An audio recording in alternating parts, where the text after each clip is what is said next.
El Vélez, el Vélez, el Vélez.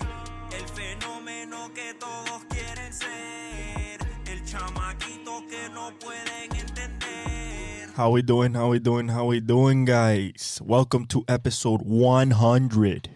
Let me repeat that again. 100. We made it. First of many milestones. I want to thank all you guys for the support over these last, I want to say, couple of years almost. It's been really exciting. I love doing this for you guys. I love doing this for myself. I see this as a career in the future. See this as a career now, to be honest. As soon as this thing starts popping off, for real, this is what I want to do, and I want to create it more, make it more interactive for you guys and stuff like that. So big plans are in the works, but 100th episode, really excited. We got playing action. We're going to break down both playing games. Actually, all 4 playing games that have happened. A giant I told you so is coming, but that's besides the point. We have F1 back. We have NASCAR at Talladega. Longest track of the schedule. What else? We have the Champions League, and in this show, the Exec Talk podcast with El Velez, I'm your host. We rave, bleed, breathe, and eat Real Madrid, baby. Real Madrid. Yeah. I respect Messi and all that, but my favorite player of all time is Ronaldo, and that is what is understood. Respect Messi and everything he's done. I think that we had the privilege to watch. If people have Pele still at their number 1, I believe that we watched the 2 and 3 greatest players of all time for 20 years, and I think that we should recognize that that's who we watched in Ronaldo and Messi for so many years, dominating La Liga, and even Ronaldo in his early years in Manchester United, excuse me. So we have the champions. We have some baseball, of course. We have some football, the Devontae Smith deal that was coming down the pipeline. Still, though, nobody's really gotten paid. Like, when you look at T. Higgins, he hasn't gotten paid, and he said he'll probably. It's most likely that he will. He anticipates that he will play with Cincinnati this year. That means they're not trading him, so he's going to play on the tag. And at this point, it's a weird situation with Justin Jefferson because, okay, he has I think 2 more years on his deal, but on his rookie deal, and they can tag him if they want. But I don't think it's a wise idea to tag him just because, dude, this is the best wide receiver in the league, consensus, Tyreek and Devontae and, A.J. Brown and people like that have something to say about it. But, when you look at numbers-wise over the last 3 years, it's been Justin Jefferson. So, Jamar Chase is in there too. But, I don't know why you're waiting to pay him. I would reset the market at the number that you want to sign him at, and then let the chips fall where they may with the rest of the league. Because if you wait and somebody gives a dude, out of nowhere, you see, I don't know, who could get up to Justin Jefferson money who's not signed? I mean, besides T. Higgins, which he can get up there, but he doesn't. I don't think he's put up. He hasn't put up the type of numbers by himself to warrant that type of money. I believe that somebody can get maybe into the $30 million range, maybe Jamar Chase on an early deal or something like that. But if I'm the Vikings, I want to set that market now. So if I'm going to give him $34 million, I'm going to give him $34 million. If I want to give him 32, I want to give him 32. I know I have to reset the market with him. There is no, we can give you 30.1. because they give Tyreek 30 a year. No, I think he's going to reset the market, actually reset it. The number will be somewhere in my ballpark, somewhere around 32 to maybe 36 a year when the deal finally gets done. After that is when like Chase start looking at his numbers and stuff like that, and people and Garrett Wilson starts looking forward to when he wants to get paid, Chris Olave, and so forth and so on. But the fact that he hasn't, we're already in voluntary OTAs, he's not showing up. And, Brandon Ayuk is not showing up. That's another guy who could get maybe close. Like, Brandon Ayuk is part of such a stacked offense, and Debo is like Debo and Christian McCaffrey are like the mainstays of that offense. Like when you think about that offense, it's mostly McCaffrey, Debo, then you get Ayuk and Kittle, but Ayuk is a number one receiver to me. I mean, he's been ever since in college in Arizona State. So I think that if anybody were to just go out there and just be like, "Yo, Brandon, here's a bag," he's not a free agent, obviously. So he demanded a trade. They ain't gonna trade him. He's too good to trade him. So overall, I don't think a deal's coming for him either. He seems very displeased at the fact that he hasn't gotten his money. He's shown it on social media and talked about it on, I believe, podcast. So, the weird stage of the market right now when it comes to wide receivers. Nothing has really gone on. And with a week left towards, the draft being, next Thursday, it's kind of, the Vikings, I know, are going for a quarterback first round. So what do you do with the second round? Do you look for another receiver? If you were gonna, let's pretend that they even like thought about the thought of maybe moving on from Justin because they can't pay him, then that would make no sense. Because why did you move on from Kirk? You know what I'm saying? You moved on from Kirk because you were predetermining that you were going to pay top dollar for Justin Jefferson. So, it'll be interesting to see what they do. The rest of the team is pretty set. I mean, it's Justin Jefferson, Jordan Addison, TJ Hawkinson. It's pretty set. All they need is that quarterback in the middle, some protection, some defense. Definitely some defense probably in the second round. They probably want to get some defense, a defensive end, because Danielle Hunter left with 16 and a half sacks and you sent him to Houston. So, that one's kind of tough. But, other than that, let's get into Formula One. First of all, they're going to Shanghai. First time in 6 years that they go to China. Zhou Guan Yu's home track. They start free practice tomorrow at 11:30. I think that overall this might be a Verstappen domination again. But I am hopeful that since this car specifically has not touched this track, this car has and this track has not touched this track. This type of car, the hybrid car, was 6 years ago in the turbo hybrid era, but definitely not in the DRS dependent, era that we're in now. I believe that there could be some competition. But the thing is, in Formula One, what do we always talk about? Well, we talk about that, qualifying, you can show that you have some power and some speed, but then you get to the race trim with full fuel load and, Verstappen probably on pole, Checo probably 2 or 3, and, the first corner happens and poof, game, race is over. Like me and my dad look at each other, first 3 corners, guy has 0.8, corner 10, he has a second and a half. and he crosses the line, he's at a second 0.8 before you're even complete a lap, race is over.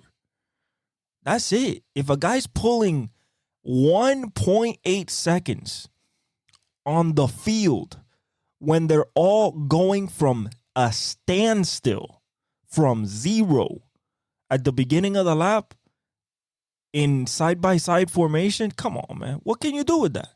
If he could do that in the first lap, cold tires, the conditions on the track, they might be a little slippery, a little green. It's not rubbered in. You know, it is rubbered in because of the practice and the qualifying rounds, but it's a cold track. You know, hasn't been hit hard in you know, over like 16, 17 hours. You feel me? Like, I would think that even the activation period of the tires would give somebody, even his own teammate, a chance, a whiff, a sniff at the lead.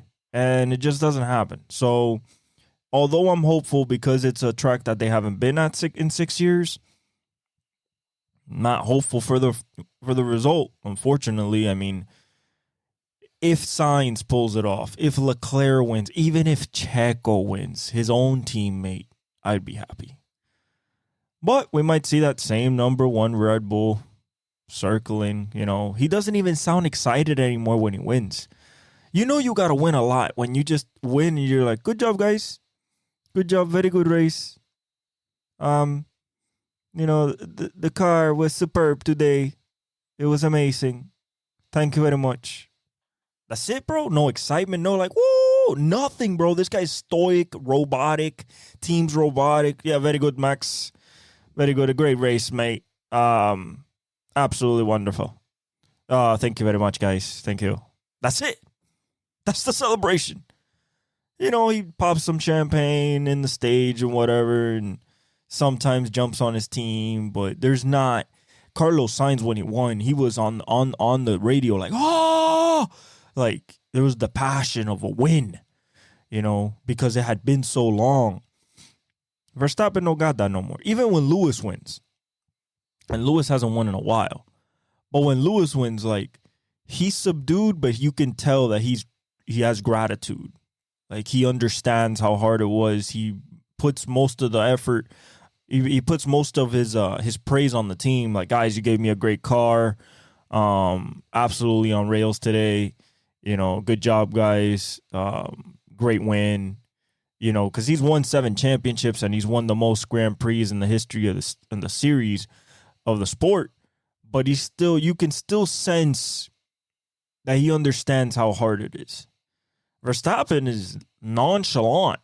Verstappen's like arrogant at a certain point. And the kid's only 24. I don't want to bang on him too hard, but bro, you're taking the competitive part out of this sport.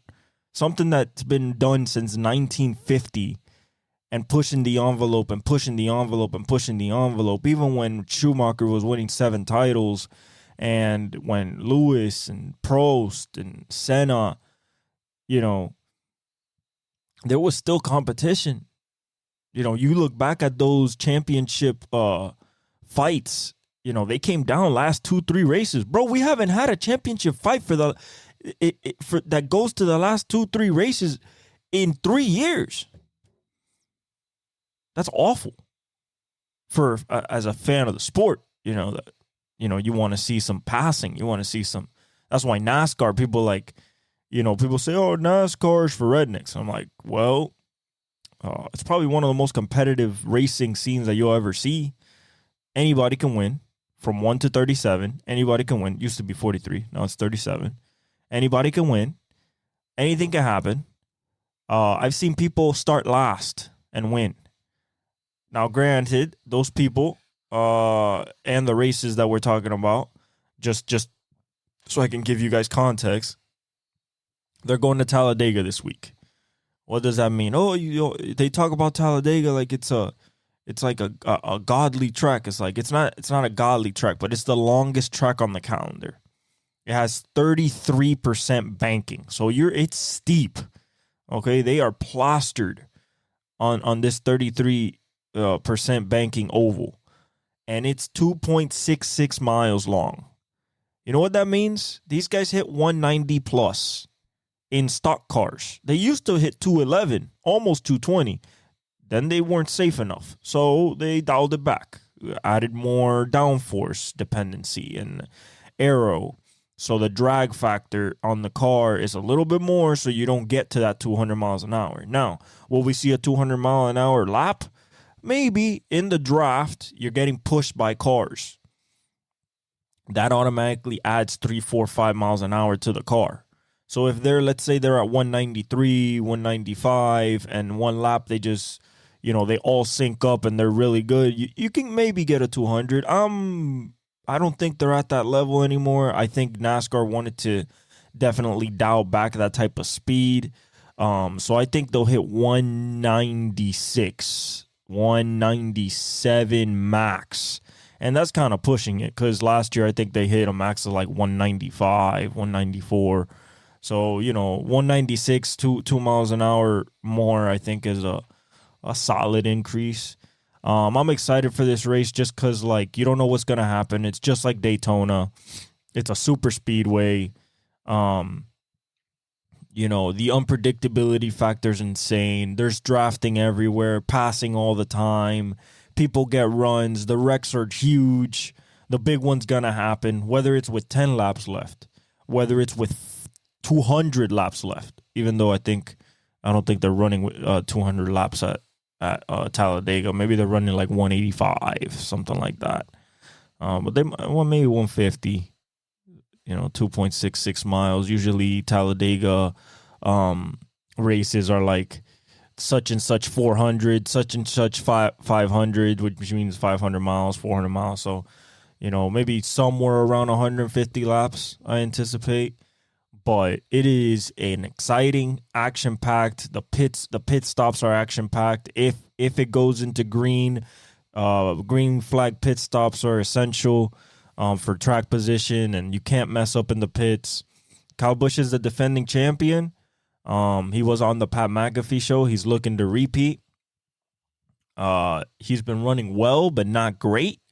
And when I say well, it means like he finishes good, but, not what Kyle Busch is used to and what we're used to seeing from Kyle Busch, seeing that he's the only man to win 18 races in a season.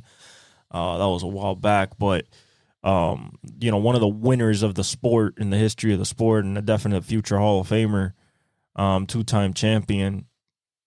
You expect a little bit more success out of him, but, I think that's coming. I think that, he showed last year that he still had it, so I'm fully expecting him to either win this one or be close to the front, for sure. I think that it's still going to be dominated by Toyota, Gibbs, and Chevy with Hendrick. I just can't. I don't feel confident about the Fords this year so far. It's been 5. This is about to be race number 5 or 6. I don't understand why the Fords just haven't gotten in rhythm. Joey Logano, last year's champion, Blaney. I don't get it. I don't understand why Fords, Keselowski, Buescher, people that were really strong last year and even made it to the Final Four. It was Chris Buescher, Blaney versus Byron and Chastain last year. And I don't understand why Fords haven't figured it out this year. I don't understand. It's the second year with this car. Are you saying that, is it possible that maybe Toyota and Chevy have made great strides with the car aerodynamically and found some things? I wouldn't put it past them. But I think it just shows that Hendrick as a team and Joe Gibbs Racing as a team are just a step above, a step ahead, dynastic type of domination. Hendrick, of course, Gibbs, of course, like there are the last 10, 15 years, if you think about who the dominant teams in NASCAR have been, it has been Joe Gibbs Racing and Hendrick Motorsports. That's it. Like it hasn't. it hasn't been anybody else. I mean, there's a little bit of stints here from Penske. You know, Penske got a champion last year, but you know, overall, I mean, it's been dominated by Joe Gibbs and Hendrick. So I'm excited for Talladega. It's going to be an exciting race, so tune in. After that, we're going to get into the playing games. Actually, no, let's get into the champions. We got to talk champions here. Because our semifinal is an insane semifinal. Absolutely insane. One of the semifinals is Bayern versus Real. If you know soccer, football, they are, if you threw in a hat the greatest teams from the world, not in any league, but the club teams, one of the first 5 teams that you're going to pull out,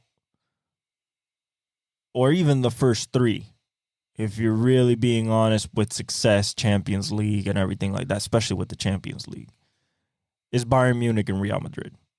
Real Madrid is seen in the Champions League.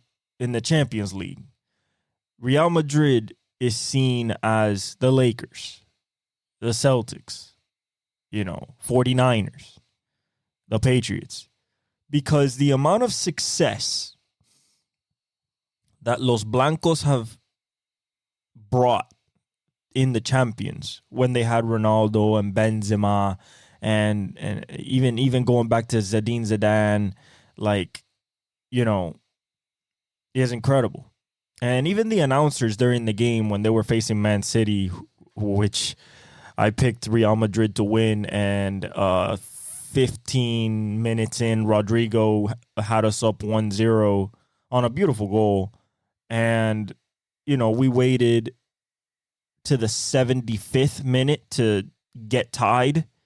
And then you were sweating bullets for the next 40 minutes till minute 120, and then sweating more bullets as a fan when they're taking the penalty kicks. And, Man City goes first, hits there first. Modric goes first for us, misses, puts Luden in a tough spot. He has to block him. He blocks him. We tie it. They hit again. No, he blocked 2 in a row, and then we come up. So we came back from 1-0 in the penalty. Actually, no, 1-0, 2-0, because how'd it go? It went 1-0 Man City. Modric missed. Then Man City got blocked. We made our one. It was 1-1. And then Luden blocked another one. And then it was 2-1 because Bellingham, of course, hits his, go up 2-1. And then finally Rudiger, in the 5th kick, he finally makes one. And sends us to the semifinal. Man City was the defending champs.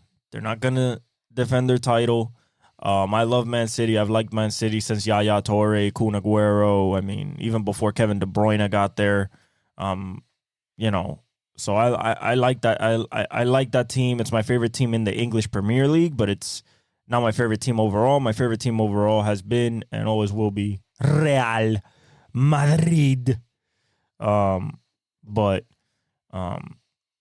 Shout out to Real Madrid, just showing that, even without Mbappe yet, Rodrigo, Bellingham, you still got Modric, Cruz, Carvajal, Nacho, you still got those real dogs there, just because Benzema left and Ronaldo, Gareth Bale, doesn't mean that Real Madrid is still not, is not still Real Madrid.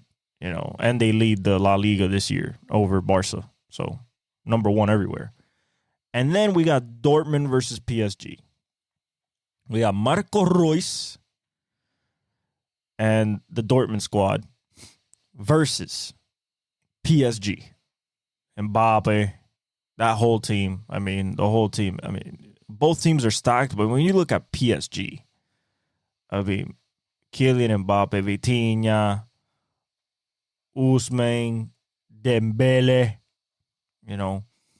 You look at Dortmund, you know, Marco Reus, Julian Brandt, you know, Mats Hummels, but you got Marquinhos and PSG, Fabian Ruiz. Like, it's tough. That's tough, man. Tough. Ultimately, I think it's gonna be PSG. I think they're just too strong. I love Dortmund. You know, not as much as Bayern Munich, but I love Dortmund. You know, Keylor Navas is a good goalie. You know, you have Hakimi. You know, so you got Hakimi, Mbappe, Marquinhos, Lucas Hernandez. You know, it's so stacked. Like, it's not fair. Vitinha, you know, you have Ethan Mbappe. Is that his brother? That'd be crazy if that's his brother. That's nasty. In the same team, professionally, Marco Asensio.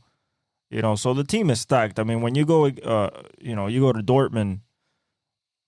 You know, Dortmund's good, but like, I mean, my favorite player in Dortmund, you know, Marco Reus, of course. But other than that, yeah, you got Adeyemi, Sancho. It's tough. Marco Reus, Oscar, Hummels. Yeah, it's tough. That's tough against PSG. It's a tough draw. But I think PSG pulls it out. Dortmund can, but I think PSG just got too much. I think Mbappe is basically uncoverable. So I think I think the harder one to pick is Bayern versus Real Madrid. I mean, you look at that Bayern squad, it is absolutely stacked to the gills. You know, Neuer, goalie, one of the greatest of all time. De Ligt, Dier, you know, Kimmich. You have Gnabry, Harry Kane, Sane, Coman, like Thomas Muller, like tough. But Real has what it takes. Real has what it takes. Los Blancos are stacked too. Courtois, Lunin, Carvajal, Alaba, Nacho, Rudiger, Mendy, you know, Bellingham, Toni Kroos, Luka Modric, Camavinga, Valverde, Lucas Vázquez, Tchouaméni. You know, we got Vinicius Jr., Rodrigo. You know, we got what it takes. I think we got what it takes. So I think it's gonna be Real Madrid PSG, and that is gonna be very interesting in the final. If I'm being very honest, very interesting in the final. But we'll do that when we get there. So that's chat. Yeah, we cover soccer here, football. Yeah, we cover here. It just has to be a little bit later in the rounds. You know, a little bit later in the rounds, since we cover a lot of stuff here. You know, I don't really live in England, so or in Spain. But I can't cover it in the same depth as my other sports. But we still watch it here, and we are definitely still fans. Now let's get to the play-in. All right, guys. I told you. First of all, let's get one thing out of the way. I'm gonna give a clap for myself because I told you the Lakers were gonna win against the Pelicans, and I told you also that I did not want them to win.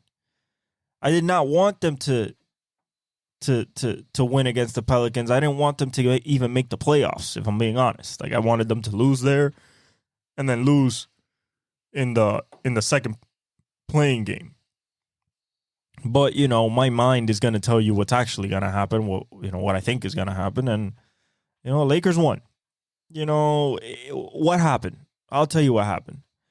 Pelicans were playing great. Absolutely amazing.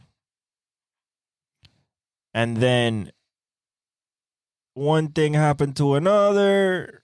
A 18-point lead became 3. As soon as they tied it, I still remember the score when they tied it because I knew it was over. As soon as they tied it, I knew it was over because the free throw advantage was already in effect.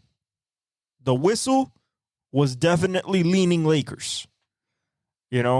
Also, and we're going to talk about this with the Warriors as well. When the only guy on your team is going off, he scores 40 and so they give up the lead, right? And the Lakers go on a little run, and then Zion basically single-handedly brings them back at the end of the third. But as soon as the 18-point lead evaporated, and it was 76-76, I was like, man, here we go. Once you get tied with the Lakers, especially in a playoff setting, you are fighting not only the team in front of you. You're not fighting just LeBron. You're not fighting just Anthony Davis. You're not fighting D'Lo, Austin Reeves. You're not fighting just them. You're fighting the Zebras. Okay?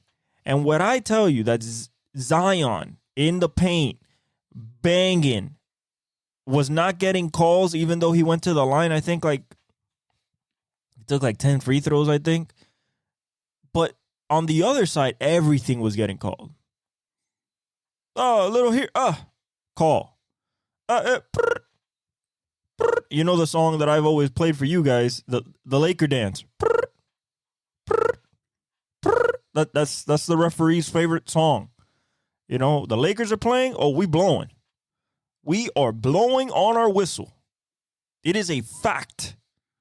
LeBron going through the lane, a touch on his shoulder. AD going for a rebound. Looks like he got hit. Austin Reeves sets up for a 3. Looks like he falls on purpose. We don't care, though. Oh, illegal screen. Man, you're fighting the whistle. As a fan, it becomes a little predictable. You know what's going to happen because you've seen it so many times. It's the nature of the beast. The worst thing that happened to New Orleans, though, wasn't losing that game. What was it is that with 95-95, Zion just tied the game, and he strains his hamstring. My boy, you play all season. You have the best season of your career health-wise. And in the playing game, you strain your hamstring in the fourth quarter with 3 minutes left? Are you kidding me? Game on the line, about to go to the playoffs for your first time in your career, and hamstring just says, nah, bruh, it's not like this. I'm sorry. That's tough. Bro, as soon as he goes out, Lakers go on this run, end the game. CJ didn't shoot well. I think he went 1 for 9 from 3. BI didn't shoot well. Trey Murphy hit some threes, but he didn't shoot well. Neither did Herb Jones. It was a bad shooting day. And unfortunately, the Lakers were not on that type of timing. They were hitting their shots. And another thing is that, for a long time, the Lakers, not even for a long time, they dominated fast break points. It was just like brick. All right, we're running, and it's a layup. Brick by the Pelicans. All right, we're running, pushing up the ball, and it's a foul. There was no break. There was no break from the transition. New Orleans could never set their defense up. It was just very typical of the Lakers. Unfortunately, nothing that we haven't seen before. Now, the funny thing to me is that their wonderful, their wonderful reward for beating the Pelicans is the defending series champions that swept them out of the playoffs last year, the Denver Nuggets. So, excuse me. I think that maybe they can get a game. Maybe. That's a maybe. That's a maybe. And they say, oh, they're a better team than last year, more continuity. They're shooting the three better. And they already started talking. They won the playing game, and they already started talking. Like AD started talking and saying that him and LeBron had conversations last year, and they're ready. Bullshit. You ain't ready for shit. You know why you ain't ready for shit? Because you cannot stop Jokic and Jamal Murray in the last 5 minutes of the game. We've seen that for the last 10 times you face these guys. You can't stop it. It might be a close game. It's not going to be a close game at the end. It's going to be 5 minutes of Jamal Murray, Jokic two-man game to death, and you're going to die. That's what it is. Oh, but the sweep was close. It was by 2 points and 3 points and 4 points and 2 points. A sweep is a sweep. Sweep. Okay? That means you're saying a sweep is close. So you're saying that you can muscle out 4 wins against that team? They swept you. Even if it was by 2, 3 points, 4 points. You were playing your best. Maybe not AD, not every game, but AD had his moments and still couldn't get it. You still couldn't get one. You had 2 at home, couldn't get one. Couldn't get one. I think it's going to be worse for you guys this year. Jamal's fully healthy, and he's going to be on demon time. I think he's going to be back at his 30 and 10, type of binge when he was last year at the play. He's a playoff riser. You ain't doing nothing to Jokic, man. Anthony Davis knows that he cannot play Jokic to a stalemate. He knows that. You know why? Because Anthony Davis can't dish out 12 assists while giving you 45 points. Can't do it. I'm sorry for you. You cannot do that. Okay? Seeing you play too much, I know your game. You not doing that. Okay?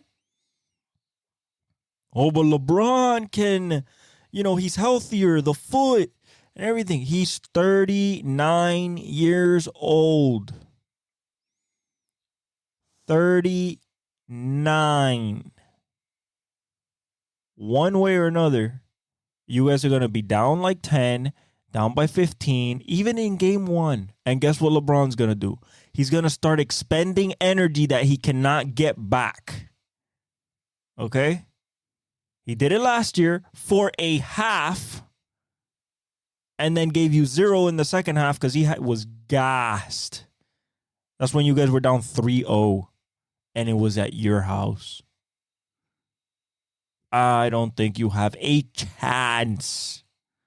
Okay? There is zilch of a chance of you even sniffing. I think you get swept again, but I'm going to give you 5 games just as a courtesy. Just because just to believe that you learned something from last year. And it'll probably be game 3 because you're going to be down 2-0 coming from Denver. You're going to play your asses off in game 3, win game 3, lose game 4, and lose game 5 back in Denver. Cooked. Finito. You bought yourself an extra 5 games. You want a cookie? No, right? Okay, then. Because your so-called leader, Mr. LeBron James, only measures success by championships. And that's what he's in it for. He's 39 chasing rings because he needs 2 more to get to Jordan and needs 1 more to get to Kobe and Magic. Him and Curry are tied with Shaq with 4 rings. LeBron doesn't even have as many rings as Tim Duncan. He has 5. So, he's still ring chasing. He said, I think he has 2 more years left. And I think he calls it a career. Number 2 all time. I mean, you can't be more happy with that. As a basketball fan, as a LeBron fan, as a history buff, which I am, and love to see greatness. We saw greatness for, if he retires in 2 years, we saw greatness for 23 years. Just like Kobe. Kobe gave us 20 years. R.I.P. to the Black Mamba. Wade gave us 17. So like the greats have given us good careers, and we should appreciate that. So shout out to the Lakers buying themselves 5 more days. 5 more games. For the Pelicans, it's tough. Zion's already ruled out. It's gonna come down to, I think, mainly, it's gonna come down to how do Brandon Ingram and CJ McCollum and Trey Murphy deal with the fact that there is not a constant attacking presence in the paint, and they're going to have to hit their shots with a little bit closer windows. The thing about Zion sucked up the defense. Pause, no Diddy. He like made the defense go, he made the defense like collapse. And when the defense collapses, there's open shooters. They run a 5-out. So, every Zion drive, if he's not going to the cup to get a layup, he's dishing out to a corner. He's dishing out to Trey Murphy on the wing. He's dishing out to CJ behind him and at top of the key. And there's open threes. Now it's going to be more one-on-one, probably a little bit more pick and roll with CJ and Trey and CJ and BI. I just hope, because the best matchup for OKC, in my opinion, I think would be the Pelicans. Now, with no Zion for this game, and he's going to be reevaluated in a few weeks with the hamstring strain, and it's it's soft tissue injury, so it's even worse because you can't really heal it. It's only real time and treatment, and whenever the player feels ready, and it could get re-aggravated again very easily. So this is a tough spot for the Pelicans, and who they're going to face. It's not the Warriors. They're out. We're going to talk about that in a couple of minutes, but the Kings dominated. Wasn't really in question, and the reason it wasn't really in question is because Steph Curry got 22, 8 for 16. Didn't have much room to work. I mean, Keon Ellis, Davion Mitchell, Keegan Murray, whoever was on him, they were chasing him like Tom chases Jerry, bro. If you guys remember Tom and Jerry. All right. And if you guys are laughing at home, I'm laughing right with you. Okay, I'm laughing right with you.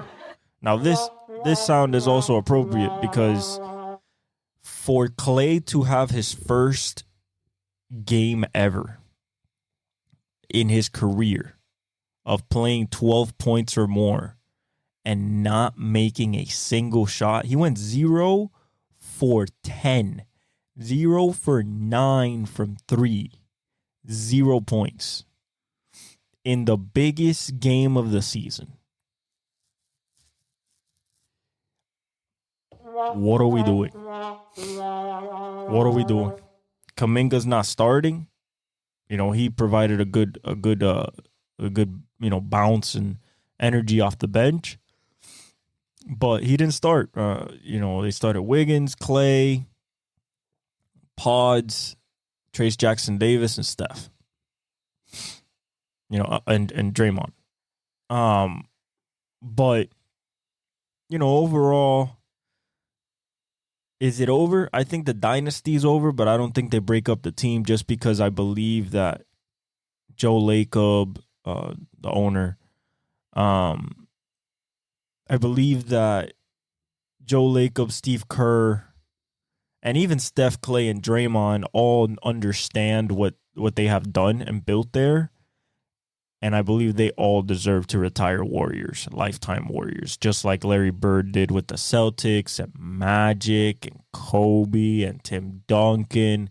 Like, if you look at all dynasties, they were made up of players, especially even the stars, that never left. They're what you call lifetime lifers. Steph will forever be that. He's not even thinking about wearing a different jersey. Neither is Draymond, especially because they're both under contract. But for Clay, I think Clay rather take a pay cut and stay with his two best friends and just retire a Warrior, build what they have there with Kuminga and Pods and Moody, and Trace Jackson Davis. Maybe move Wiggins, try to get something else. I know Chris Paul's probably not coming back because they're not going to give him they're not going to pick up the option. So, it's tough. It's tough not seeing Steph in the playoffs, but it's 15 years in. He gave us great moments for over a decade, and overall, a job well done, a dynasty well founded, executed, celebrated, and will be forever in the heralds of history as one of the most dominant teams in the history of the NBA. For Sacramento, they get revenge from last year. They knock them out of the playoffs. Now they have to go face the New Orleans Pelicans with no Zion. That's advantage Kings. De'Aaron Fox is playing well. Sabonis played well. But the guy that really played well, and we've been saying this since he got drafted. Go back. We've been saying this since he got drafted out of Iowa. Keegan Murray, Mr. Sharpshooter himself. Got to give him a round of applause, man. Had the game of his career in the biggest moment. 32 points, couldn't miss from three. This man, every time they needed a bucket, every time it was close, boom, dropped the three. And for them not to have Herter, for them not to have Monk coming off the bench, both hurt, and to still light up the Warriors like this, like 118-94, lit you up, son. Lit you up. Like a Christmas tree. They had that thing on automatic. Harrison Barnes hitting threes and Davion Mitchell. And it was raining from everywhere. Like De'Aaron Fox. And, it's tough as a Golden State fan. But now Sacramento has a true shot to try to go against OKC in the first round. Which, are they favorable in guard play? I guess that De'Aaron might be able to raise his level to SGA's. J-Dub is kind of like the X factor because De'Aaron is kind of by himself in the guard position. He doesn't have Malik. He doesn't have Herter. It's kind of just him and Davion Mitchell and Keon Ellis, which played really well. But I believe that they'll give OKC a good series.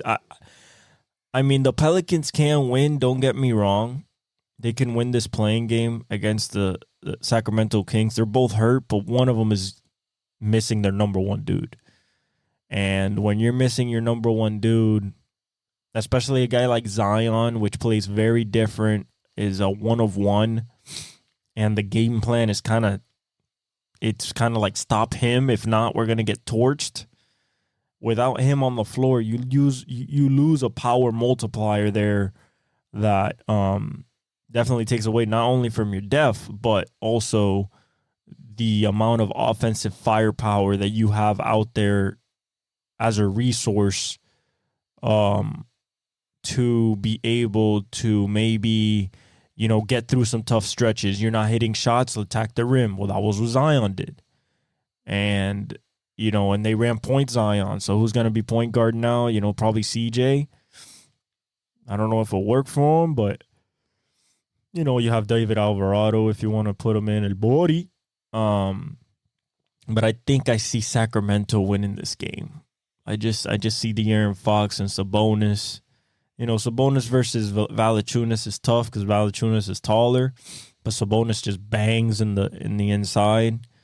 But I think with Mike Brown, the experience from last year getting knocked out in the first round by the Warriors, I think that's enough of a chip on their shoulder to definitely feel like they can beat New Orleans in New Orleans, and the Lakers just did. New Orleans has lost 4 straight road games, if not this one was the 5th home games.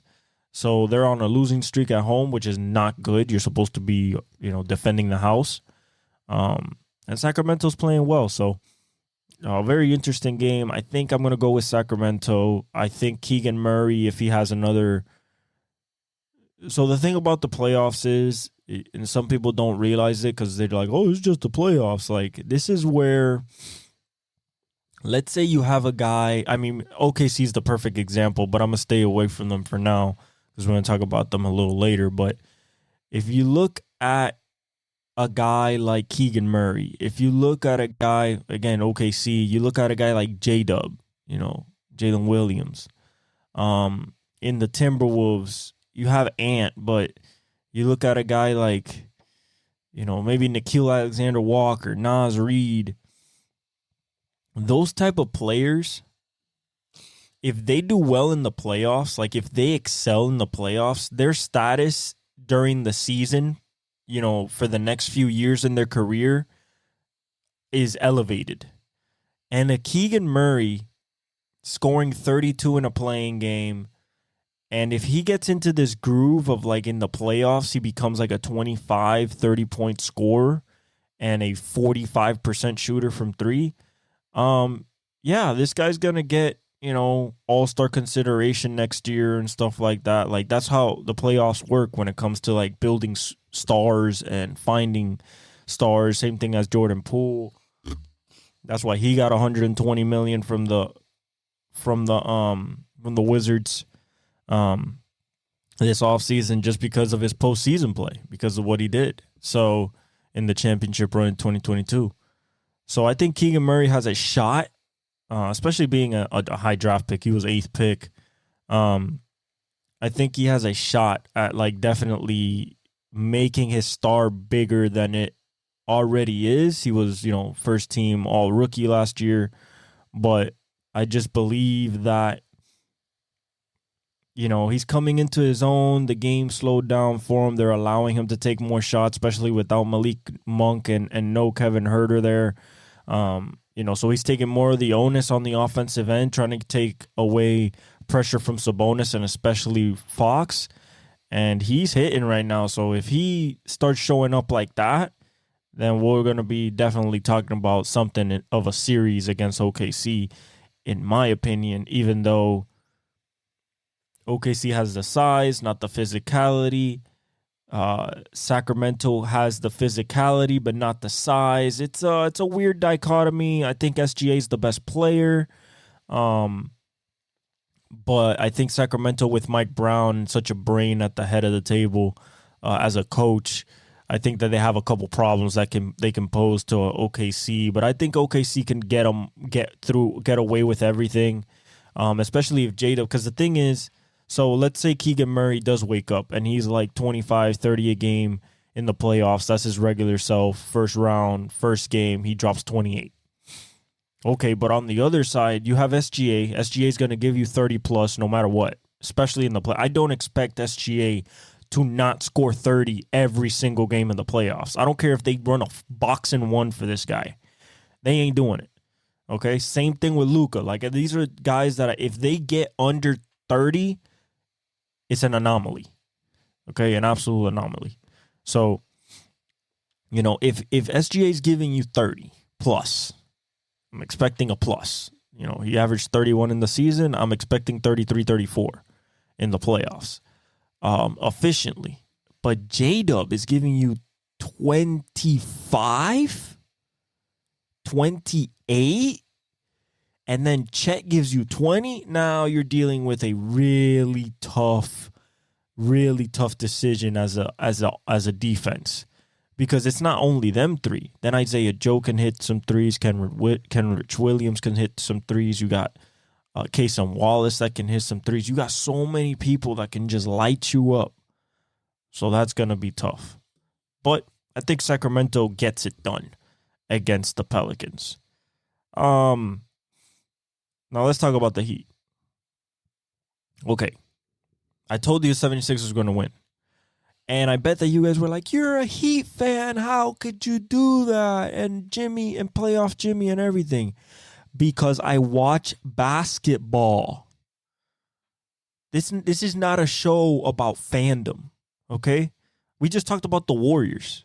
I've been a fan of the Warriors forever. But I literally put out front. I didn't make no excuses. I was like, Klay played like shit. Everybody else played like shit. So did Curry. He couldn't get a shot off. Like, he had 16 shot attempts. Like, that's not Curry. You feel me? Like, this is not a fandom show. I could be a fan of a team and still tell you that they play like garbage. And I can tell you what's wrong with them. What's wrong with the Miami Heat? What did I say from the beginning of the season? Shooting. Fourth quarter scoring. What happened yesterday? Shooting. Fourth quarter scoring. That's when you get to the playoffs, your flaws and weaknesses get accentuated.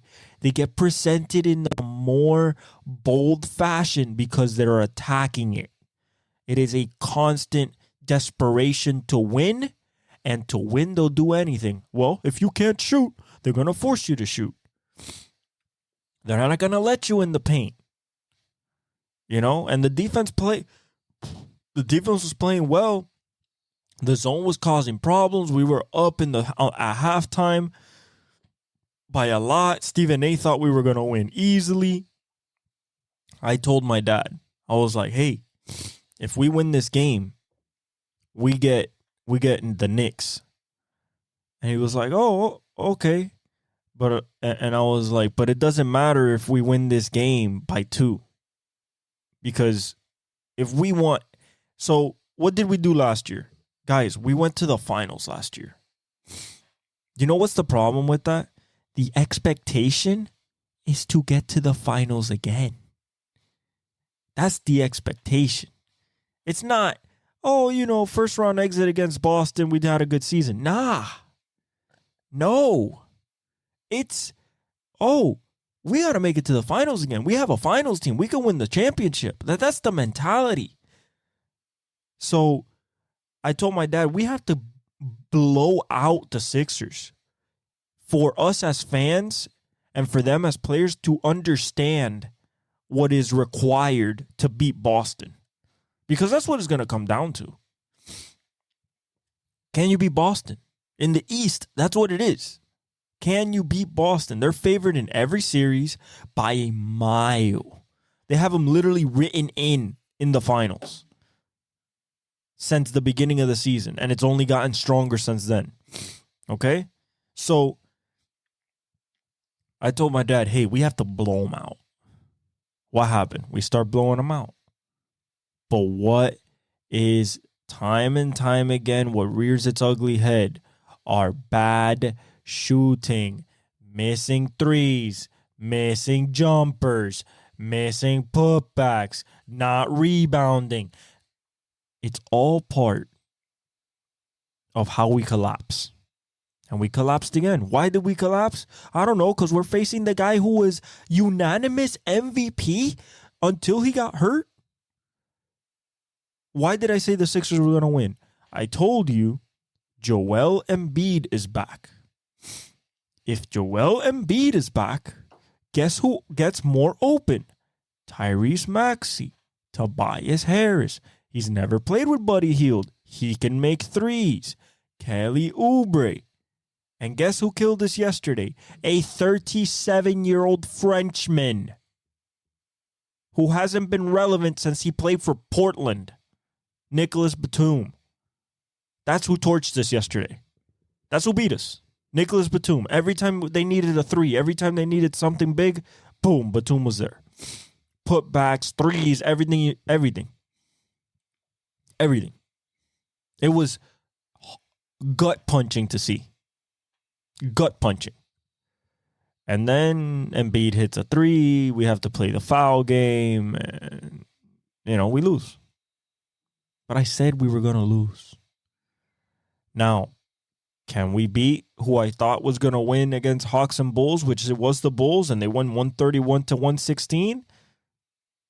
Yeah, I think we could beat the Bulls, but I think we can still beat the Bulls, but Jimmy unfortunately got kicked in the back of the knee by Kelly Oubre going for a block and during a fast break, and Jimmy decelerates and got kicked in the back of the knee while Kelly Oubre went for the block.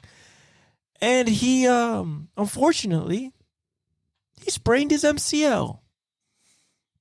And Jimmy's so damn tough that he played the rest of the game. Didn't come out. He was laboring, he was limping, but he was still playing. Still playing defense, still playing offense. But he couldn't take us there.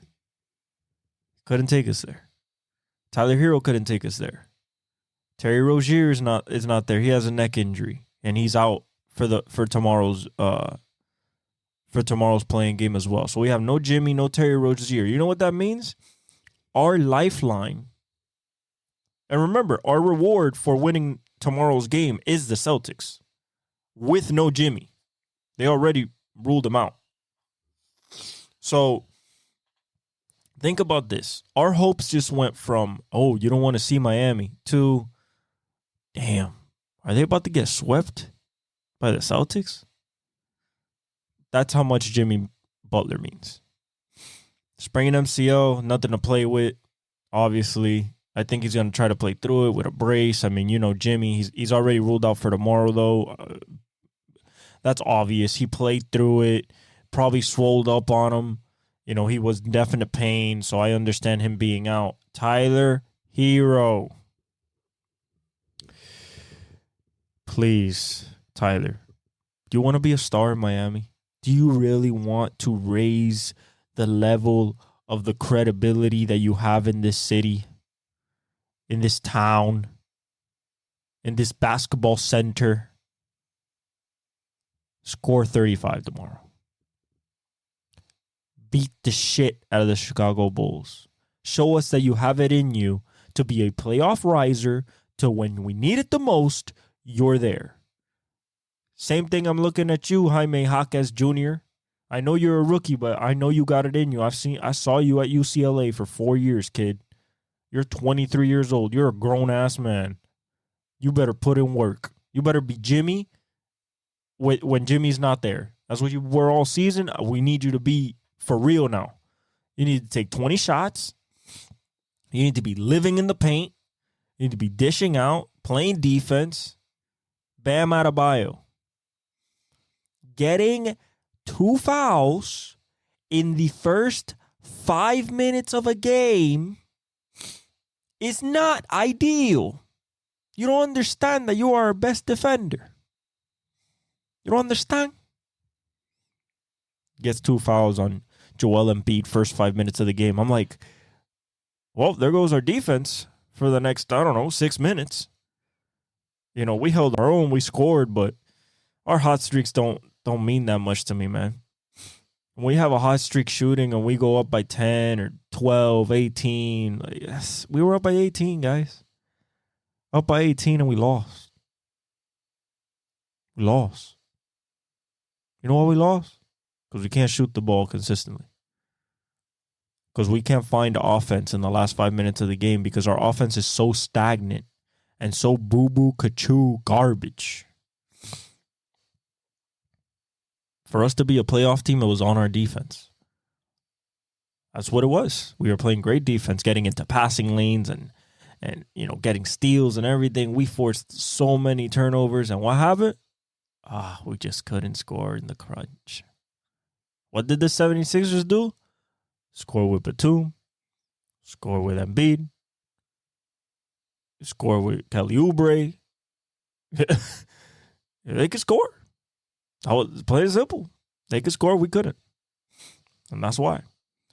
Bulls, do they have a shot against us? Yeah, now that we don't have Jimmy, they do have a shot against us.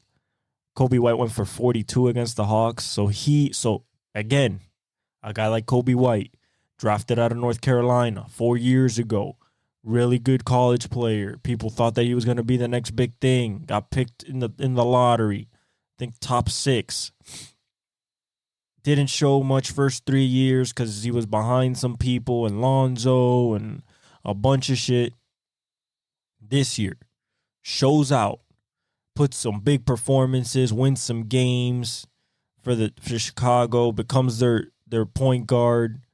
And this man in the playing game does exactly what you need to do when your back is against the wall and your season's on the line. I'm going to drop 42 on your head. We're at home. I'm going to drop 42 so we can seal the deal. Now, this is another guy like Keegan Murray, where if he plays to this level, he will be looked at differently by media and the league, and people are going to talk about him more and stuff like that. That's what happens in the playoffs. Every game is televised nationally. Every single player in the playoffs, if you go off, you will be talked about, whether it's on First Take, Undisputed if it's still alive, First Things First, you're going to get talked about on all the podcasts, including this one. That's how you build your stardom. That's how you build your Hall of Fame. If you want a Hall of Fame career, you build it in the playoffs. Consistency in the regular season keeps you in the conversation. In the playoffs is where you become a Hall of Famer. That's always been my take on it.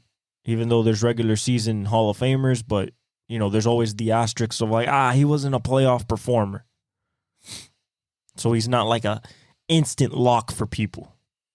Unless you're AI made it to 1 finals. KG has 1 championship, so you can't really say anything about KG. But there's people that like Melo. He made it to the second round. So, if you count that as not really success, then I get you. But, and he's a legendary player, but there's still the asterisks. No championships. No playoff moments. That's tough. That's tough. But when you have playoff moments, when you drop a 42 in the playing game to stay alive, and then against Miami in Miami, we're the 8th seed. This is a home game. Okay? This is a home game. You imagine what would happen? You imagine the talk about what this team is if we lose to the Chicago Bulls at home to get knocked out of the play-in and not make the playoffs, when we beat the Chicago Bulls at their house last year? Actually, no, it was the same scenario. This is the same scenario as last year. Same teams. Same thing. 9 versus 8 in Miami. We won last year, but we had Jimmy. And Jimmy won it at the end, if we remember correctly. So, it's going to be tough. Do I want to pick us? Yes, I believe in Jovic. I believe in Bam. I believe in Tyler. I believe they can, Caleb Martin. I believe they can, put their best foot forward at home. But, man, if any one of them, DeRozan, Vucevic, or Kobe White, or even Dosunmu goes off, man, Tyler, I hope you're there, buddy. I hope you're there to catch us, man. I hope.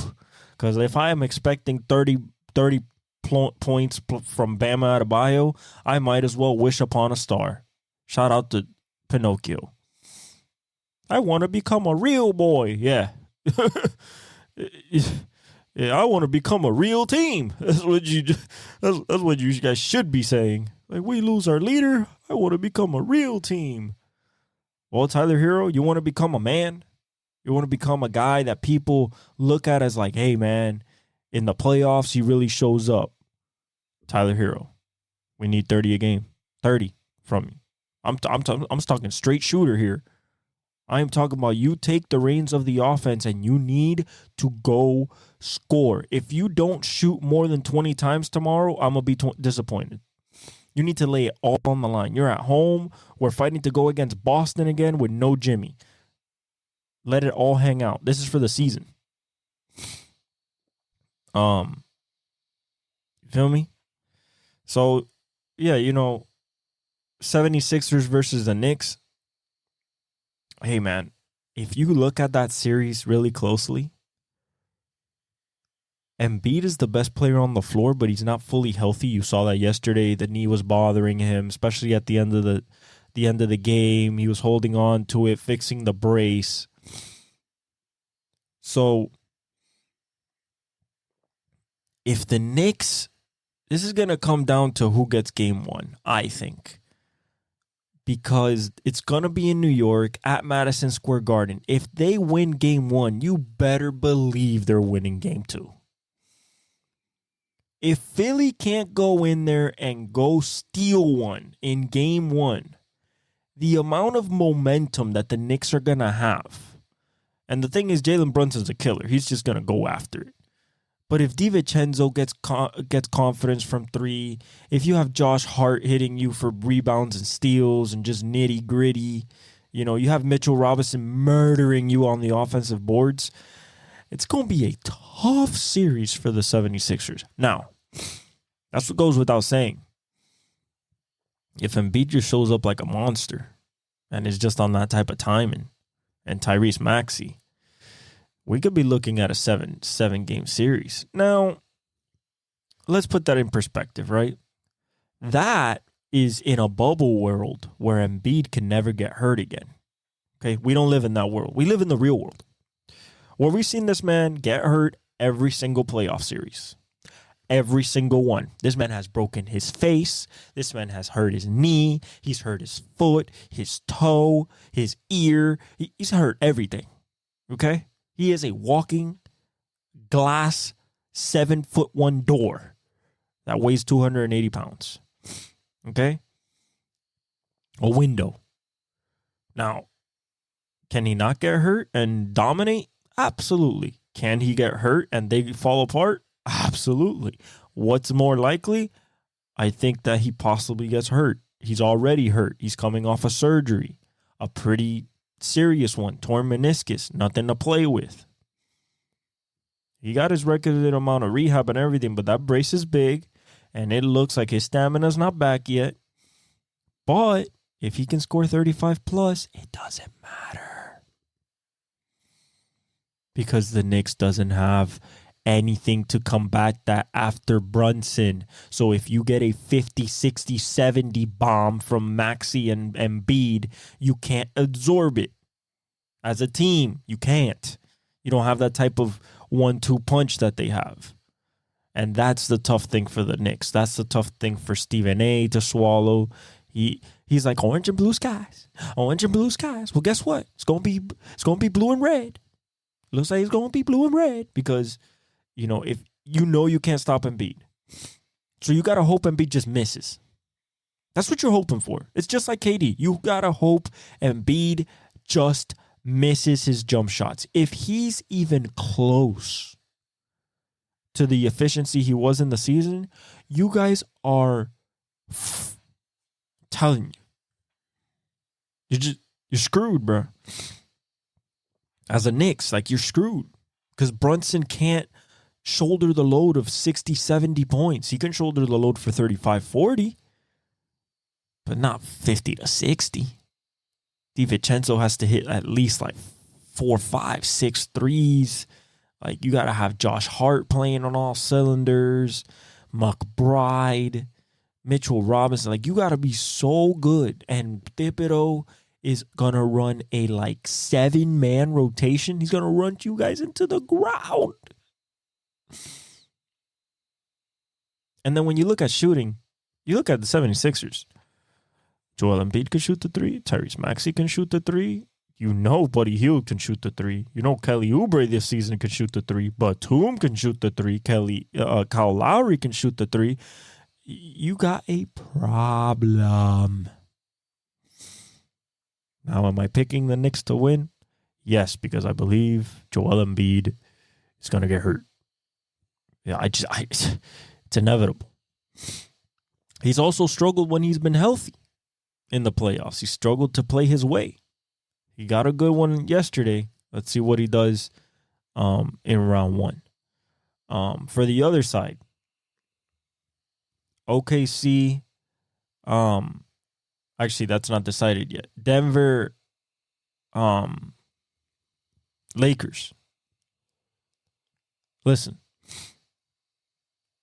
the Lakers do not have what it takes, and I'll tell you why. It's not just the Jokic and Jamal Murray pick and roll.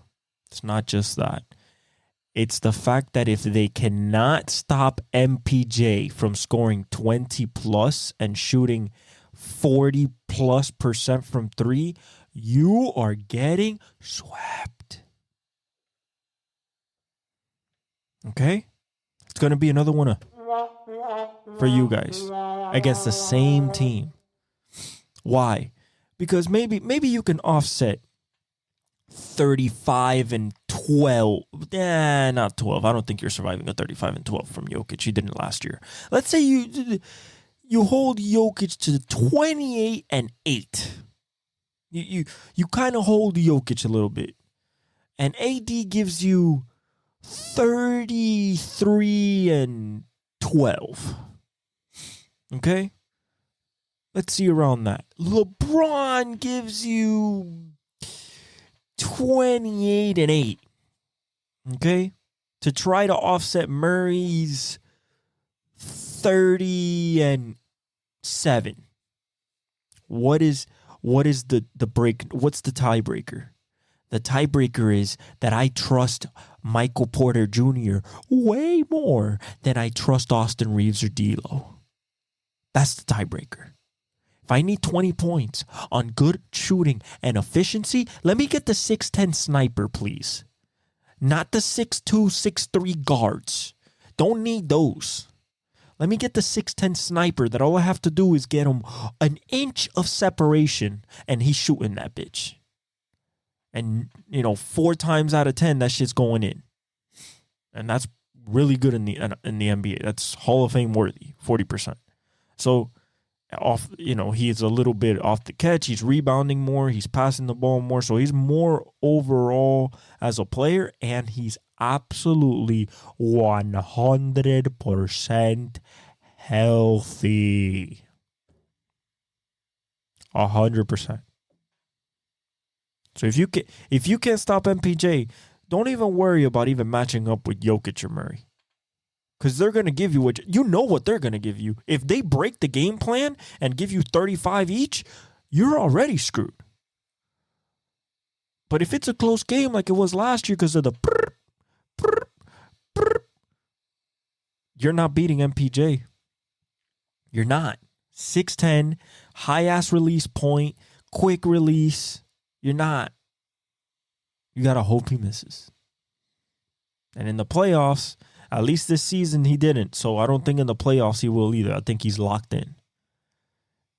And then, if you look at the bench, which bench do you trust more?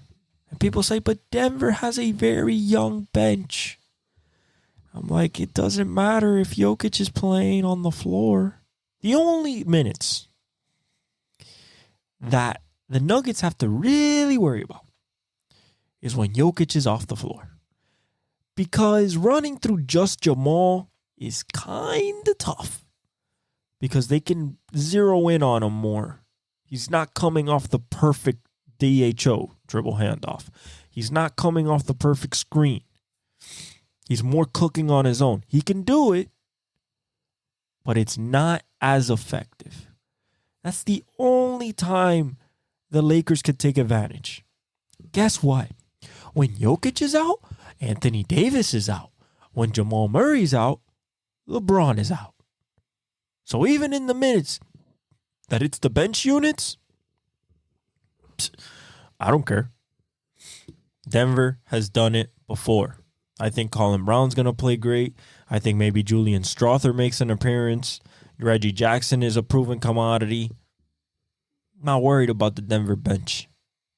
worried about that Lakers bench, though. Oh, yeah. I'm worried about that Lakers bench. What, you think Taurean Prince is going to show up every night? You think Rui Hachimura is going to show up every night? You got some hope, man. Some hope. You think when Jared Vanderbilt comes back that he's going to be automatically good in the offensive end? Nope. Brick. Cam Reddish? Nope. Brick. You guys are screwed. You guys know you're screwed. All your fans know you're screwed. Even Gil is like, if D'Lo plays like he's been playing the last 20 games, we can win the series. What? Gil, stop smoking the crack of the cocaine, okay? Stop. There is no, if D'Lo scores, I just said that you cannot offset MPJ. So D'Lo could give you 15 to 20, and PJ's going to give you 15 to 20. Most likely 20 or more. You know what that means? You still lose. And somebody on that Laker team is going cold. Oh, we know it. It might be LeBron. It might be AD. It might be Austin Reeves. It might be D'Lo. Somebody's going cold. Somebody's going to start shooting ice cubes at the rim. Okay? And no, that doesn't mean they're wet. That means they're bricks. Wet is water. Ice cubes is solid. Okay? You could throw bricks at the rim, but you could throw ice cubes. You know why you throw ice cubes? Because you're cold. Freezing cold. You're throwing ice cubes into the ocean and missing. So that's what I think about those two playoff series. The other two potential playoff series, speaking on them, if you look at Bulls Celtics, if the Heat lose, and even if we win, with no Jimmy, there's zero shot. With no Jimmy, we are getting absolutely ran through. Pause. No Diddy. Absolutely ran through. We got zero shot without Jimmy. You know what zero shot is? Zilch, nada, finito. Okay?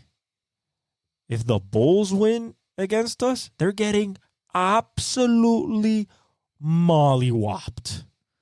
It's not even a series. It'll be the lowest watched series of the first round, both conferences. Will be that matchup.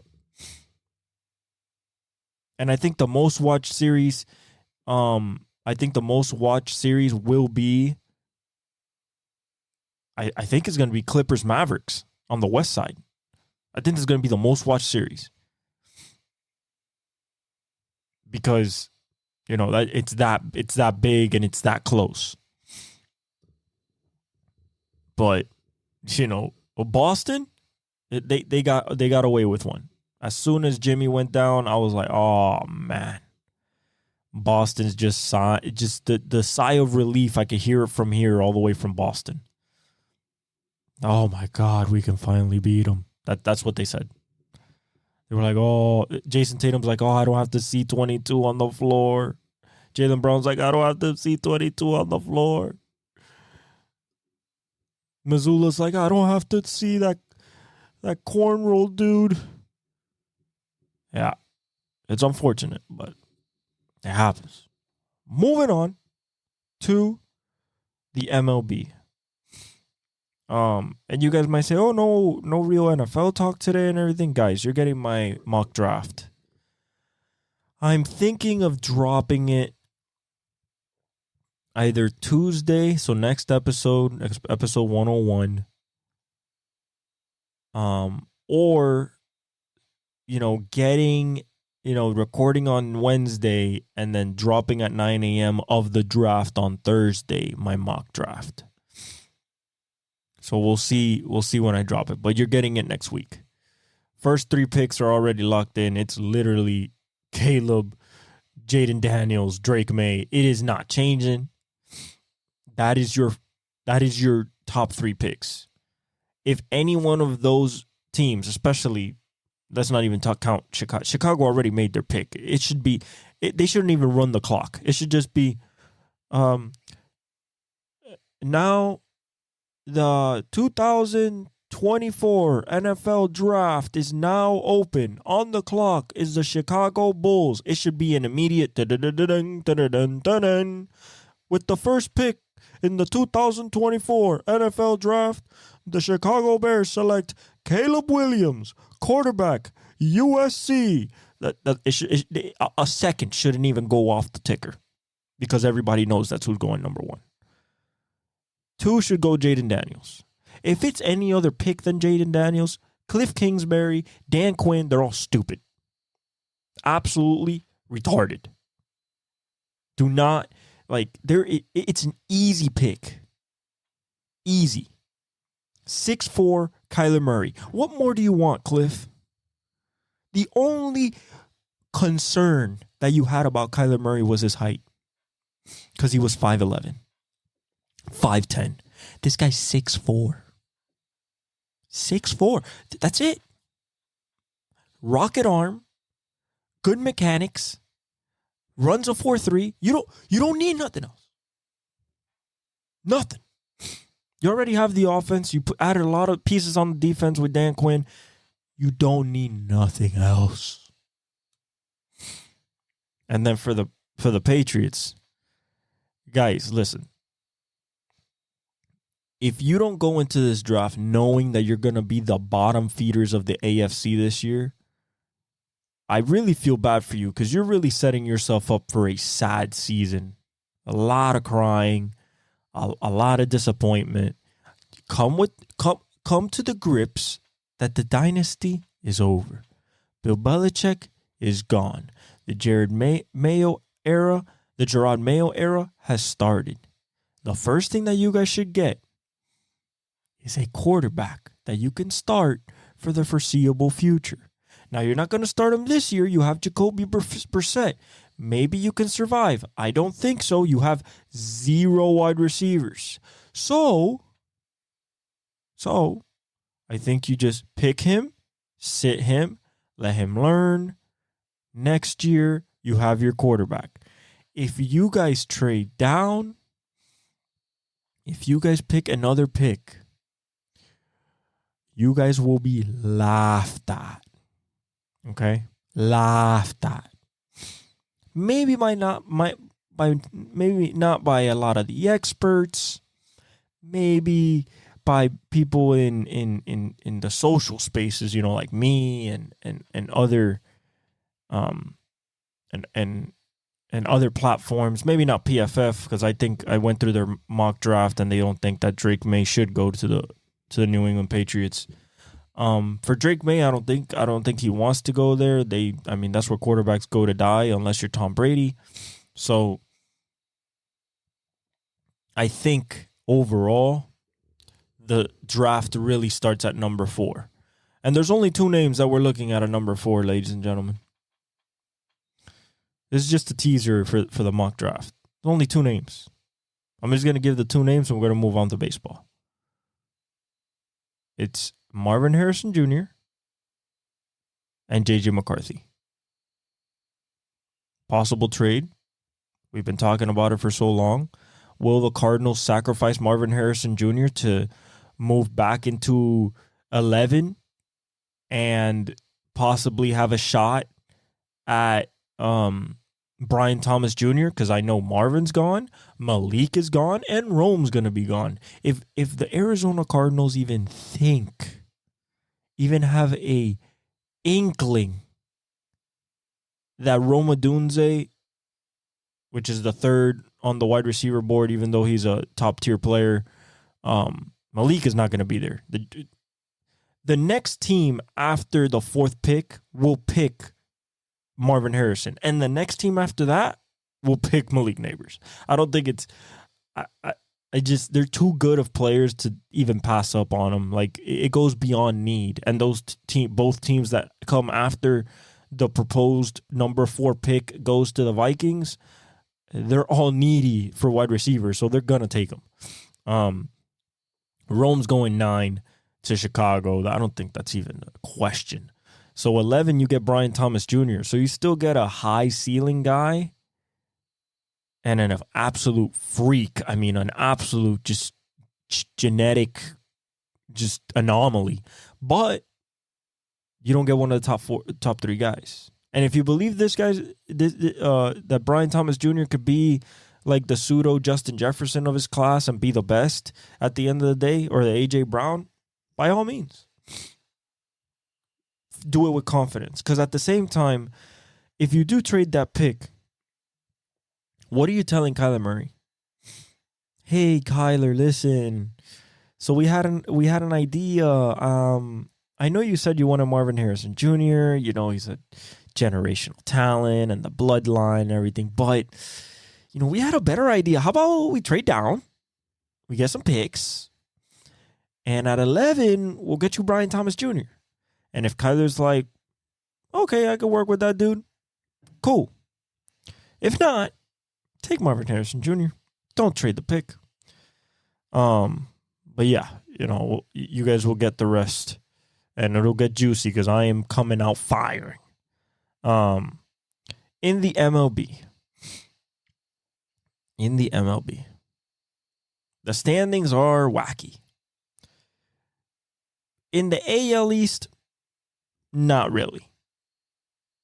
Yankees, Baltimore, Tampa Bay, Toronto, Boston. Every single team in there I've seen play, they all play good. Tampa Bay is a little shaky. Boston's a little shaky hitting. Their pitching is incredible. Toronto is a little shaky. Jose Barrios is a monster. Baltimore's second, and Jackson Holliday has gotten 2 hits, 1 hit.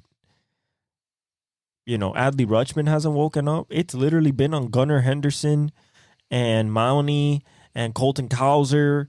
That's what it's been on. You know, Corbin Burns has thrown the ball well, so has Grayson. You know, but, you know, it's not like everybody's on their all cylinders. For New York, Giancarlo's hitting bombs. Aaron Judge is still not even woken up yet. He just hit his first home run yesterday, and they're first. It's half a game, but first nonetheless. We go to the Central. Cleveland is really surprising me this year. Now, J-Ram, we all know J-Ram, and Andres Jimenez defensively, and you have Gavin Williams and Tanner Bybee and Shane Bieber, even though he's hurt, and Tristan McKenzie. But we weren't expecting this type of production from the bats. And it's really nice to see. But I really wanted the Kansas City Royals or the Detroit Tigers to win this division. I mean, they're only down by 1 and 3 games, respectively. But Cleveland's really showing something this year. KC, I think with Cole Reagans, Brady Singer, that's a good 1-2 there, pitching-wise. And Bobby Witt is basically showing that he wants to be the AL MVP right now. You know, Mike Trout might have something to say about that, but, you know, that's how he's playing. Salvi's beating the shit out of the ball. Every time I see this man swing, it's either a home run or a hard hit ball. MJ has to pick it up. Michael Garcia is playing okay. Vinny has hit some bombs, which is good to see Vinny Pasquantino hitting again. But they run on Bobby Witt. They are lightning in a bottle, Bobby Witt's team. Detroit, we still need Spencer Torkelson to wake up, Riley Green to wake up. I want them to bring up Max Clark. I don't know if they're going to do it. I hope they do, though, just like the Nationals need to bring up Dylan Cruz. But, you know, I guess in due time. I mean, Baez has played relatively well considering last year was atrocious. They're third right now, 3 games back. Minnesota sixth, right? 6 games back already, Minnesota. The Chicago White Sox are 9.5 games back. Minnesota has Carlos Correa, former World Series MVP. You have Byron Buxton, former number 1 pick. Royce Lewis, which is not playing right now. Jeffers, Edward Julian, Pablo Lopez, Louis Varland. I mean, Bailey Ober. You got some arm. You got something in there. And you're 6 games back already. The White Sox don't even. I feel so bad for the White Sox because you look at Michael Kopech and Garrett Crochet. I mean, their pitching, their young pitching stuff is good. I mean, that's where Dylan Cease came from. So, but they're 9.5 games back. It's over for them, like absolutely over. Then you go to the West. Texas is number 1, kind of expected. Seattle bounced back 1.5 games. The Angels are 9-10. Now the Angels are rolling just on Reed Detmers and Mike Trout. That's what they're rolling on. Now, I need Logan O'Hoppe, O'Shaughnessy, Neto. Taylor Ward is playing really well. But if those guys could get going, especially Logan O'Hoppe, if Logan can get going, I think that they could be a definite player. The Oakland A's have 8 wins already in the season. That we weren't expecting. Paulie Blackburn's playing great. Shaylang Leliers, JJ Bleday, Estory Ruiz hit a bomb. Zach Geloff is playing really well. Zach Allen is playing well. I believe that's his name. Number 10. Lawrence Butler, I like as a young player. I hope it's his true rookie season. So I want to see something from him. I've seen him hit a bomb. He looks very nice at the plate. And then Houston last, 5 games back already. Surprising. I mean, can it get fixed around? Absolutely. These are perennial pennant contenders. But, the pitching staff being so depleted at the beginning of the year. No Lance McCullers, no Urquidy, no Verlander. Like, you're so depleted. That all you go out there is Fromber, Christian, and JP France, and you throw Hunter Brown in there. It's tough. Ronald Blanco's your best pitcher right now. Yeah, he's a 30-year-old rookie. So, and the hitting hasn't really, like, Jordan hasn't woken up. Kyle Tucker hasn't woken up. Breggie's in a slump. Pena is doing okay, but the power's not there yet. Altuve's playing well, but it's still not them yet. I think they can turn it around, though. You go to the National League, you got Atlanta. Acuna finally hit his first bomb of the season, and they're still first, so go figure. Fried is pitching okay. Sales pitching okay. But, no Spencer Strider's tough. But they're winning because, Ozzy Albies is hurt. He's on the 10-day with a fractured toe. But I think they're going to be fine. I mean, you still have Olsen. You still have Riley. You still have Acuna. Marcelo Zuna's bombing the shit out of the ball, leading the National League in home runs. I mean, the team is just too stacked. And then Raisel Iglesias is absolutely fanning people in the 9th inning. Phillies are second. Bryce Harper's been playing well. Kyle Schwarber, at this point of his career, it is literally strikeout or home run. There is no in between. This man can't go for contact. He can maybe get a double if he squares one up, but it's home run or strikeout for him as a leadoff hitter. It's scary, but at the same time, it kind of works. Trey Turner's playing great. JT hit a bomb. Bohm is playing good. Then you have the Mets, Alonso's playing great. Lindor's starting to find his footing now that they started cheering for him. There was this trend that grew on social media over the last week. Like, oh, maybe we should cheer for him like they did Trey Turner last year when he was in a slump in Philly. And he's been hitting the ball. So I think that's working. Their pitching is doing okay. They're third. 2.5 games back. Washington, I love CJ Abrams. I want to see more Mackenzie Gore. Nate Adams. I want Dylan Cruz to be called up. I don't think it'll happen anytime soon, but it'd be nice to get him in the rotation. Joey Meneses is starting to figure it out again. Lane Thomas. So they're doing okay. They're fourth. Miami's 4-15, guys. We are 9 games back. It is over. It is over. Okay? Se acabó. Bye-bye. Okay? That was the season. Thank you for playing. That was the season. We don't have starting pitching except Edward Cabrera and Myers. All the young kids. Edward, Myers, Garrett, and Luzardo. All young kids. Other than that, we don't got shit, bro. We can go with a lead into the 6th, 7th inning. We take our starter out, and we're losing by 2-3 runs in the 9th.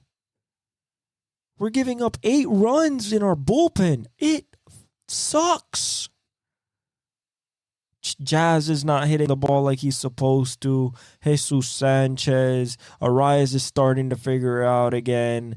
But, like, there is no power. There's no flash. There's nothing. Nothing. Feel bad for our pitchers, the ones that are good. Luzardo, Garrett, Myers, Cabrera. I feel bad for them, man, because, like, they can't get wins. 8, 9 strikeouts, good games, 0 runs, 1 run, commanding. Put the bullpen in. Shit on ourselves. Diarrhea. Chronic. It's awful, bro. It's awful. It's awful to see as a fan, and, the season's over. So thank you for playing. The Central, Milwaukee. Jackson Churrio's playing great. Yelich. Contreras. Willie. Adames. I mean, everybody's contributing. Bryce Terang. Everybody's contributing. And then you go on the pitching side and fastball Freddie and,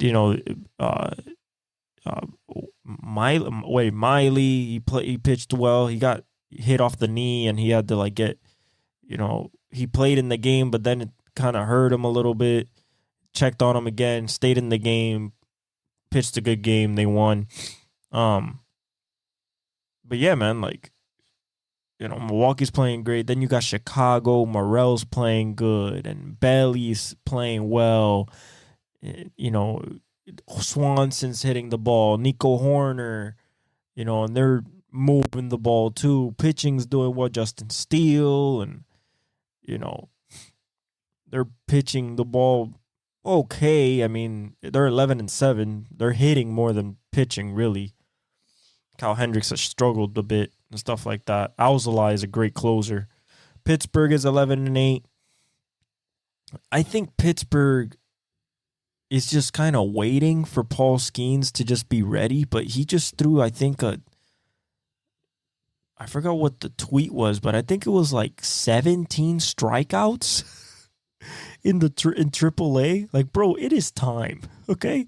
When your first pick of last year's draft is already in AAA throwing 17 strikeout games, I think it's time to bring him up to the big leagues, bro. I think that's enough abuse for that league. You feel me?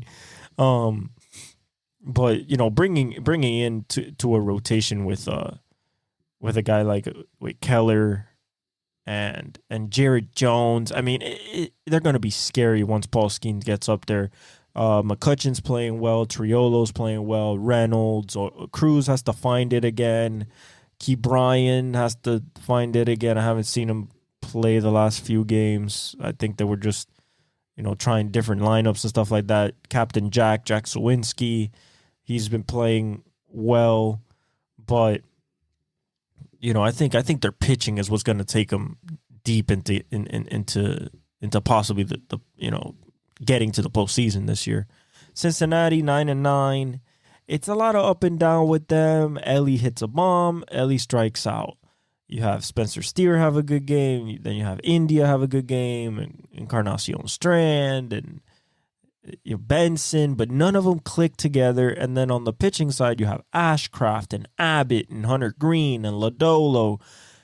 and Alexis Diaz is doing great at the end of the game in the ninth, but Hunter Green has to get more consistent.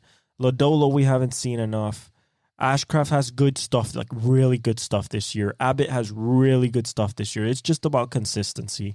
I think they'll figure it out. 9-9, 2.5 games back early in the season. Like nothing to be worried about. St. Louis is kind of just St. Louis. Nolan Arenado, Goldie, Mats. Now they have Lynn, but I don't think there's much to write home about in that team. There's nothing to really look at and be excited about, in my opinion. So I just don't see it with them, even though they're only 3 games back. And then finally, the West, the Dodgers are up. Bobby Miller's hurt, so we'll see how that affects the rotation. They put up 2 rookies in the last 2 games. And in the first pitch of both of those games, they both got taken deep. But we don't have to worry about the Dodgers. As long as you got Betts, Ohtani, and Freeman as your top 3 in your order, there is no worrying to be worried about. Okay. Then you have San Diego. Fernando's playing great, and Xander's playing well. Cronenworth is playing well. Manny's playing DH. I don't know. He hasn't figured it out at the plate yet. This season, you have Campusano. He's playing okay. Ha-Seong Kim is playing good. On the pitching side, you always have Musgroves. You have some other arms in there. It's going to be about consistency with them. They have the team. They just need the consistency. Arizona is 3. I like the way Arizona plays. Ketel Marte is looking like he wants to, possibly be in the MVP conversation. You still got Corbin Carroll, Christian Walker, Merrill Kelly, Zach Gallen, Brandon Pfaadt is pitching pretty well this year. Ryan Nelson's the one that scares me a little bit. He's just not finding his command. But the whole team as a whole is playing pretty well. They're third, 2 games back. They're in the it's gonna be for a wild card. You're not gonna get the Dodgers this year. So, overall I think they're doing good. San Francisco, only 3 games back. Lamont Wade and Young-Hoo Lee, Tyro Estrada, Jordan Hicks. The starting experiment has absolutely worked. He brought down his fastball velocity from 101, 102 to 95, is locating, really being a pitcher. It's really nice to see. It's still electric stuff. Like the sinker's still nasty, still has the split, the change, he still has that, he could gas it up if he wants to. He can gas you up 102, but he's just living at 95, 98, 97, and really locating his pitches. So the experiment has definitely worked. You still, of course, have you had Logan Webb. I mean, you can never go wrong with him.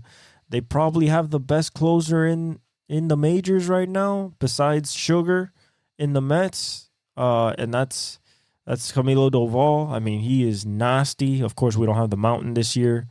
So, we can't, the Mountain probably was the best, but we don't have the Mountain. So after Sugar, I think it's Camilo Doval. And then Colorado 4-8, 4-15. It's over for them too. They have no pitching. I feel bad for Nolan Jones and, Ezekiel Tovar and, Michael Tolia. Like it's tough, and it's tough for them down there, but they're not sniffing nothing this year. But yeah, that's baseball. That was the 100th episode, guys. I hope that we're here for 1,000, 20,000 more. Hopefully in the future, I have my own show, or maybe I'm on ESPN. I love doing this. I truly do. And I can't thank you guys enough for allowing me to entertain you for 100 episodes. I know sometimes I get too long-winded and episodes are really long, but I love you guys for sticking around. I see you guys showing love in the Instagram and the TikTok.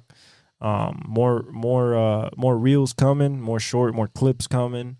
I'm really excited for the playoffs to begin. The next episode we'll be talking about playoff games happening.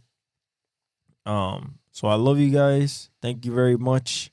Like, subscribe, hit the notification bell. Follow me on all my socials. Love you guys, and I'll leave you with the outro. 100 episodes, baby. Woo!